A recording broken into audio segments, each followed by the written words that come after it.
remarks. Well, first off, I'd like to thank our friends from the media for your attendance to our Pasidungog 2025, and we are happy to share this occasion with you, with our partners from the government and private sectors, and from the civil society organizations. Okay. You have first question, Claude? Yes. Hi, Ma'am. Yung buntag. Ma'am, it has been part of the OVP's tradition. Sorry. Ma'am, it has been part of the OVP's tradition to recognize the efforts of all sectors in terms of public service. Ma'am, gaano po kahalaga na patuloy nating mapaunlad ang ating pakikipag-ugnayan sa iba't ibang organisasyon po? Oo, ito yung yearly, ang Pasidungog ay yearly tradition namin sa Office of the Vice President. Nagsimula noong 2023. Dito nagbibigay kami ng report kung ano yung mga accomplishments ng Office of the Vice President para sa isang taon. At dito pinapasalamatan namin ang mga partners namin na galing sa government and sa private sector, kasama na ang mga CSOs at non-government organizations.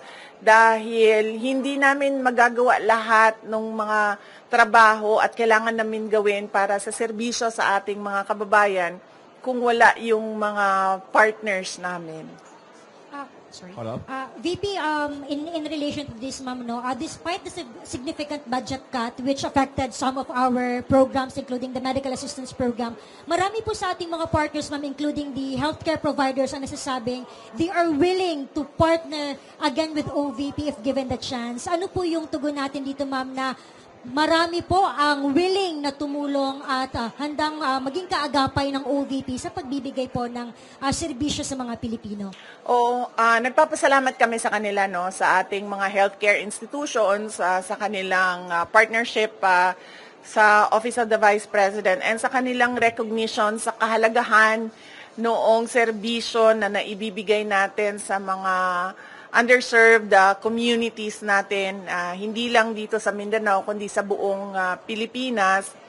Nakakalungkot lang dahil wala na kasi kaming medical and burial assistance. Ito ay tinanggal.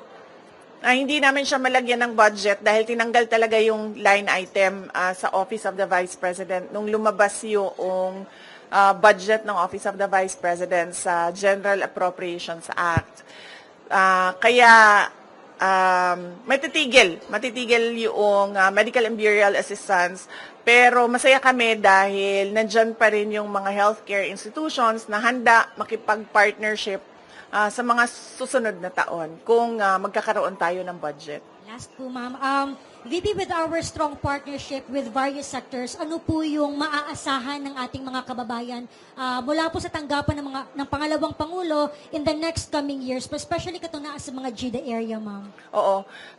Patuloy pa rin ang mga proyekto at programa ng Office of the Vice President.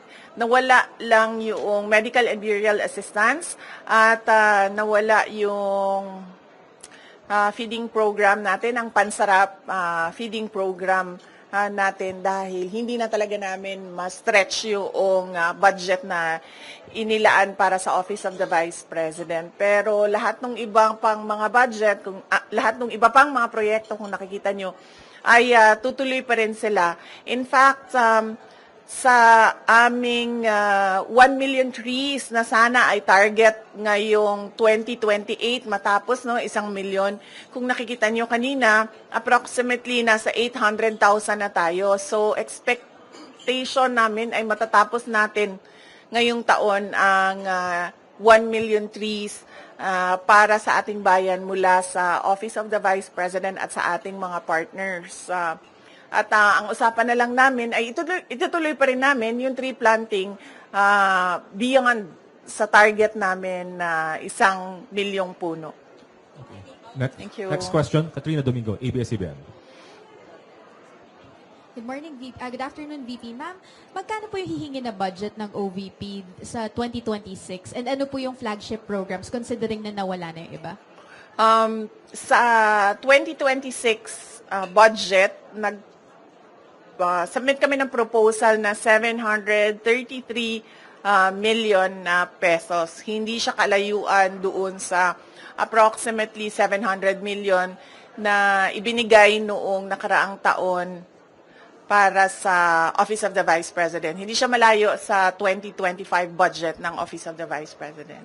Ma'am, follow up, bakit po hindi kayo nag-propose ng mas mataas na budget? Bakit po virtually retained na lang?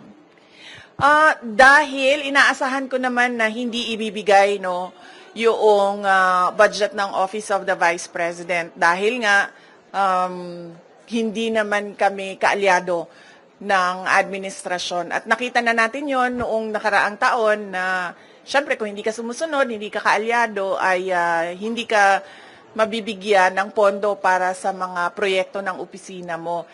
Kaya nagdesisyon ako na kung ano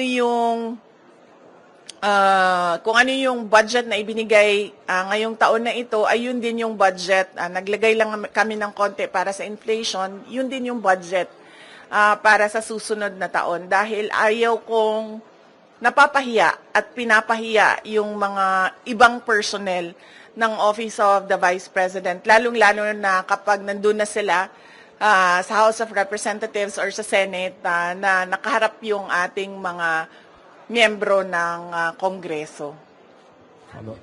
Last follow-up on this topic lang. Ma'am, haharap pa rin po ba kayo sa budget panel given na hindi naman po kayo nang hihingi ng additional funds for next year? Ang Office of the Vice President, oo. Kayo, personally. Ako hindi pa kasi hindi naman namin alam kung kailan yung schedule. Wala pang ibinigay na schedule para sa Office of the Vice President sa mga hearings, no? So mahirap sumagot kapag hindi natin nakikita kung may conflict yung schedule. But definitely haharap yung Office of the Vice President sa pagsumite ng budget namin at yun. Okay.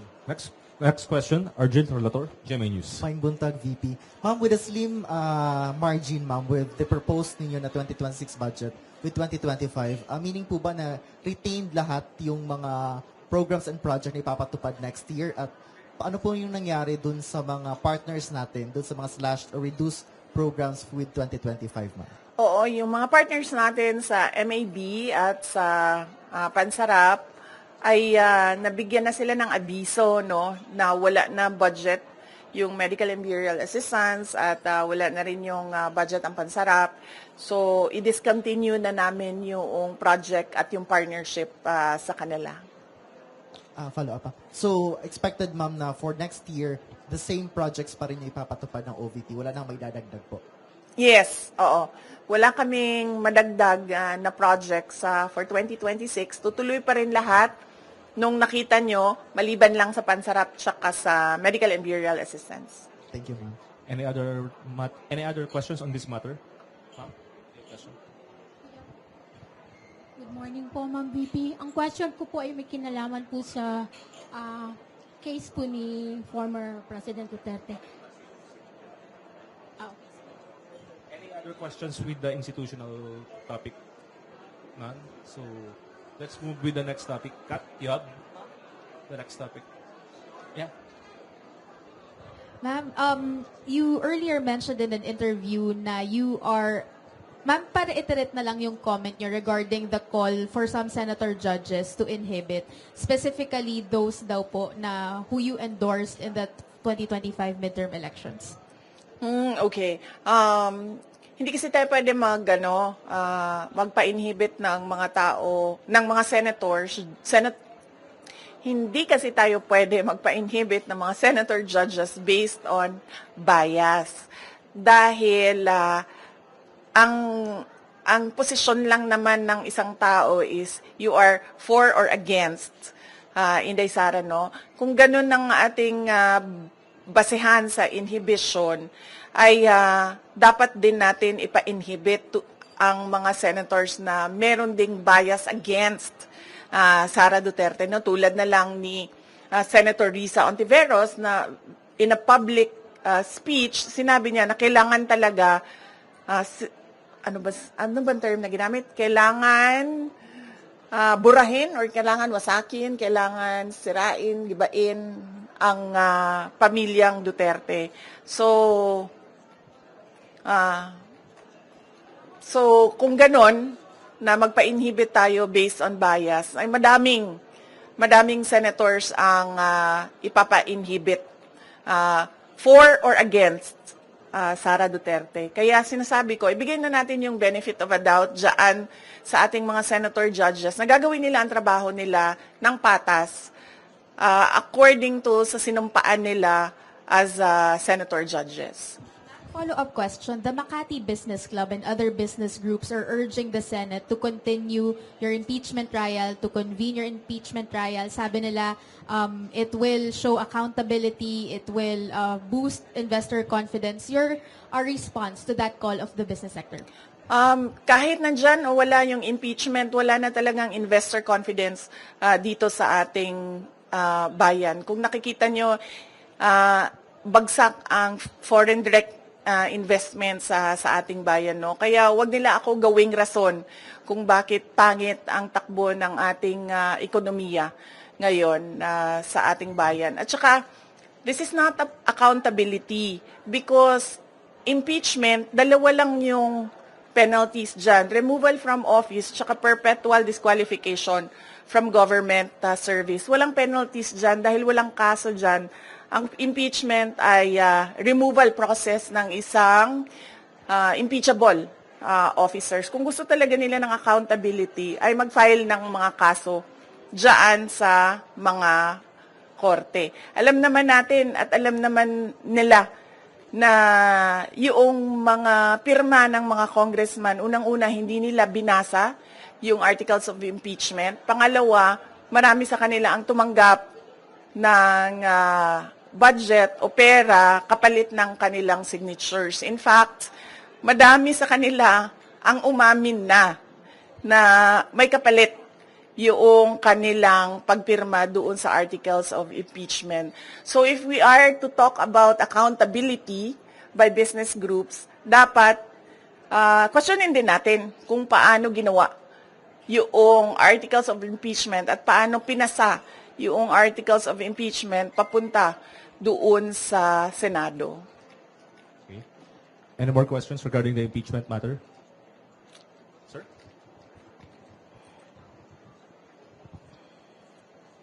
BP, good afternoon. So, haharap ka ba sa Senado dahil nag-issue sila ng summon?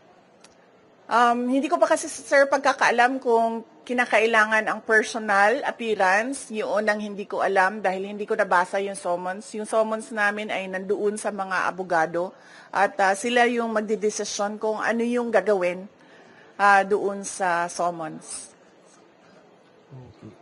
Ma'am, there's a phone-in question here from the Billionaire News Channel. Comment lang po dun they are asking your comment regarding dun sa report ng OpenAI, the mother company of ChatGPT, that the PR firm of the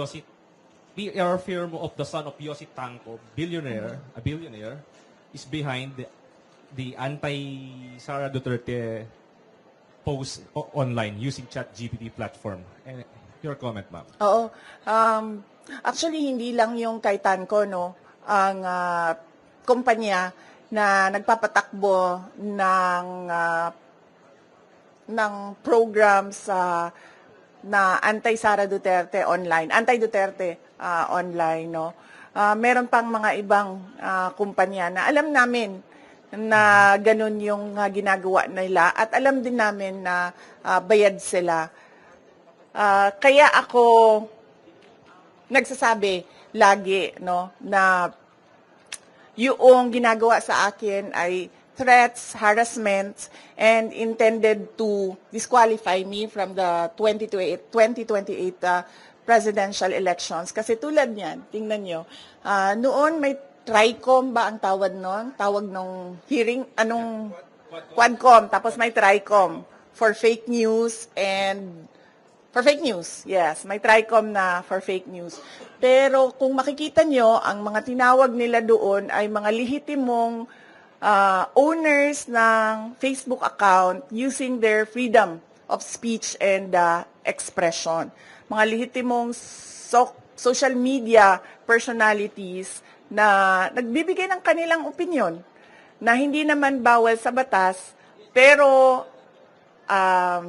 nakakalungkot kasi yung kanilang opinion pro-Duterte, pro-Sara Duterte, at yun ang iniimbestigahan.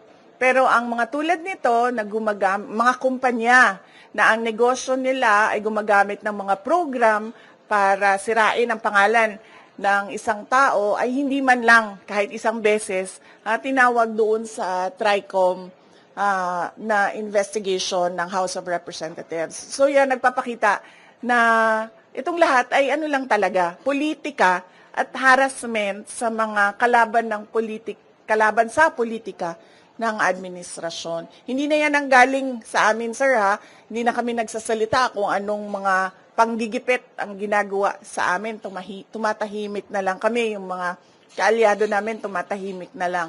Yan talaga, tulad nung pag-amin ng mga congressman na may natanggap silang pera, kapalit ang signature, yung nilabas ng OpenAI na isang kumpanya na involved sa paninirang puri ng mga tao ay hindi galing sa amin. Galing na sa universe. Para lang ipakita sa mga tao na kung anong ginagawa ng administrasyon. Puro politika, walang trabaho. At ngayon, gusto pang i-blame, no, sa akin ang bagsak na ekonomiya ng Pilipinas. Any follow-up there? Kat? Do you intend to file cases against that company? Hindi na, ma'am. Sobrang napahiya na siya doon nung nilabas yon ng AI. I mean, nasaan na yung credibility mo as a service provider nung sinabi na ganyan yung negosyo mo. So, ano pang point na kasuhan ko siya? Nakakahiya na napahiya na siya doon sa nangyari. At nakita ng buong mundo yung kahihiyan na ginawa niya. Ma'am, just speaking of AI, meron pong video ngayon na shinare daw si Senator Bato and si Vice Mayor Baste, claiming na it's an artificial intelligence-generated AI in support of you. Your comment po doon sa nangyaring pag-share daw po di umano nung AI-generated video? Wala namang problema siguro sa pag-share ng AI video in support of sa akin. Basta hindi ginagawang negosyo. Kung baga, if I were a social media account owner and gagawa ako ng AI to support a certain personality, walang problema doon kasi hindi ko naman siya ginagawang negosyo eh. Hindi ko naman binibenta sa mga tao yung produkto ko eh. No more questions on that topic. Okay, we move to the last two topics po. ICC, Kat, or Argel? Argel. Ma'am, good morning again, ma'am. Any update, ma'am, with regards dun sa isang state party ng ICC na willing daw mag-adopt kay FPRD na any case mag-grant yung request for interim release? And any update po dun sa request for interim release ng Defense Council? Oo. Yung request for interim release ay nasubmit na ng Defense Council ni dating Pangulong Rodrigo Duterte. Nakalagay yon sa website ng ICC. Accessible yon sa ating lahat. At makikita natin doon kung ano ang mga pinagbasehan ng request for interim release, ano yung mga justification at explanations ng defense team ni dating Pangulong Duterte sa interim release. Merong mga redacted portions doon dahil naisip ng defense team na kailangan maging confidential yung ibang impormasyon doon. Pero yun ay available naman sa prosecutors, sa judges, and ang pagkakaalam ko, available din siya doon sa representatives ng mga biktima. Yun lang yung, kung ano yung nalalaman natin lahat sa publiko, yun lang din yung maibigay ko sa inyo na information. Yung iba pa ay kailangan tanungin at sagutin na ni Attorney Nicholas Kaufman. Ma'am, any update dun sa oath-taking ni FPRRD? Or any case, ma'am, before ba ng June 30 possible na ma-release na si FPRRD? Nakikita niyo pa yung possibility na ganun, ma'am? June 30, Apo. wala kasing binigay na timeline. Walang binigay na timeline yung lawyer. Pero lagi niyang sinasabi, we are hoping that it will be granted the soonest possible time. Yan yung lagi niyang sagot kapag tinatanong siya about interim release. Doon sa oath-taking, hindi ko alam kung ano yung discussions niya. Iba din ng mga abogado ni dating Pangulong Duterte sa oath-taking niya. Mga Filipino lawyers ang kausap niya at nag-aasikaso ng kanyang oath-taking. Ma'am, you have any idea dun sa non-filing daw po ni FPRRD nung kanyang sources sa COMELEC? Baka may discussion kayo with the local lawyers niya po. Ang pagkakaalam ko ay kailangan ng oath yun. At hindi sila ata makapag-file kasi walang oath. So ang ginawa ng lawyer ni dating Pangulong Duterte ay nagrepresenta siya para kay dating Pangulong Duterte doon sa COMELEC. Last two questions. Sige, ma'am. VP, good afternoon po. Doon po sa case po ni FPRD, alam mo ba natin, ma'am, kung nag-file na po ng motion to respond ang prosecution with regards po doon sa request po ni former president po ng interim release? Alam ko po ba, ma'am? Hindi ko po alam, ma'am, Wala kung pa po kayong idea? sumagot na po ang prosecution, no? Pero sigurado po ako malalaman natin yung sagot ng prosecution dahil public po yung filing ng request at sigurado po public din yung sagot ng prosecutors. Follow up po, ano po ang reaction po natin doon po sa request po ni FPRD with regards to the interim release? Ang sa akin lang naman is makakabuti talaga sa kanya yun, ma'am, dahil 80 years old na siya at hindi lahat ng pangangailangan ng 80 years old ay nabibigay ng ICC detention unit dahil siya din ang kauna-unahang ICC detainee na ganun ang edad na medyo hindi lang siya senior, super senior na siguro ang tawag sa kanya, ma'am, dahil 80 years old na siya. So, mas maigi siguro na meron siyang interim release wherein meron din siyang available na mga nurses and caregivers na mag-assist sa kanya. Last question po, Ma'am BP. Meron ho kasing lumabas na parang statement o balita quoting FPRD na parang hindi siya interesado dun sa oath-taking o yung gagampanan yung kanyang role bilang mayor ng ano. Nag-react po si Attorney Conti, sinabi po niya hindi daw po siya naniniwala na hindi interesado si Pangulong Duterte na umupo bilang. Ano pong masasabi po natin dyan, ma'am, sa comment ni Attorney Conti? Ang Conti, malapit na sa Castro, no? Papunta na siya doon. Magkamali ka lang ng spelling, Castro na yung Conti na yan. Hindi ko alam, ma'am, bakit hindi siya naniniwala. Pero kasi hanggang ngayon wala pang oath si dating Pangulong Duterte, no? So hindi pa namin alam dito sa Davao City kung mag-oath ba ang pinili namin na mayor ng Davao City. So on that note, yun lang ang pinagbabasehan namin. Sa ngayon, hindi siya uupo kasi wala pa siyang oath. Antayin natin siguro until June 30 kung may oath o wala si dating Pangulong Duterte. Next question, Ms. Ruth. Okay, thank you, sir. VP, nagkausap na ba kayo ni Attorney Guanzon? Kasi parang sa mga post kasi niya, she's very willing to act as your spokesperson. Yes, oo. Nag-comment na rin ako na nagpapasalamat ako sa pagtulong at suporta ni Attorney Rowena Guanzon. Pero sa ngayon kasi kung napansin niyo, walang spokesperson ang Office of the Vice President o kahit ako man. Kaya hindi ko rin masagot yung tanong about sa spokesperson dahil matagal na kami walang spokesperson at hindi na papag-usapan sa Office of the Vice President ang magkaroon ng spokesperson. Thank you, ma'am.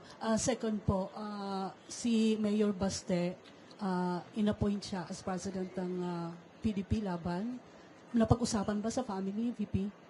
Hindi. Ngayon ko lang, actually kanina pagbigay sa akin ni JC ng information, doon ko lang nalaman no, na inappoint siya as acting president ng PDP Laban. At hindi kasi ako member din hanggang ngayon ng PDP Laban, kaya hindi ako makakomment kung ano yung desisyon ng partido with regard to their internal matters.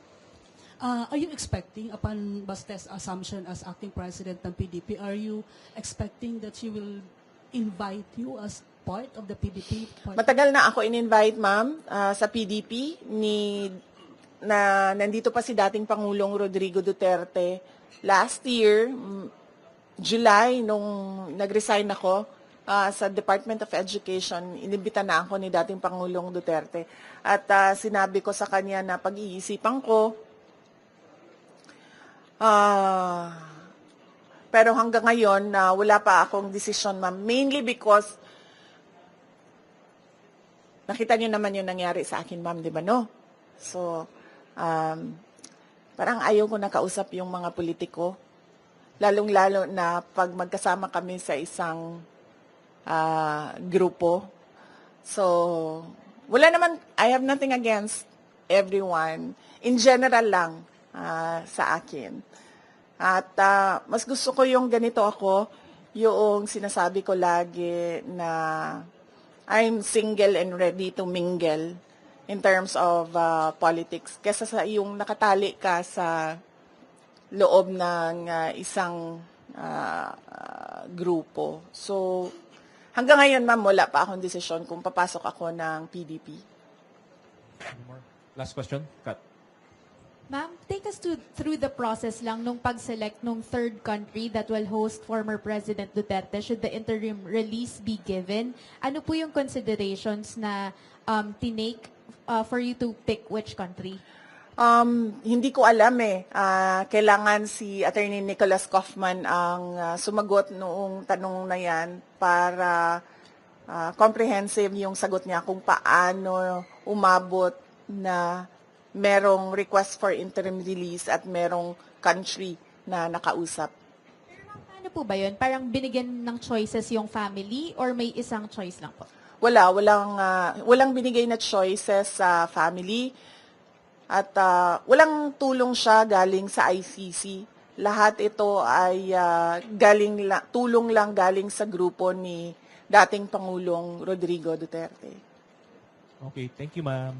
Thank you. So, yes. Yeah.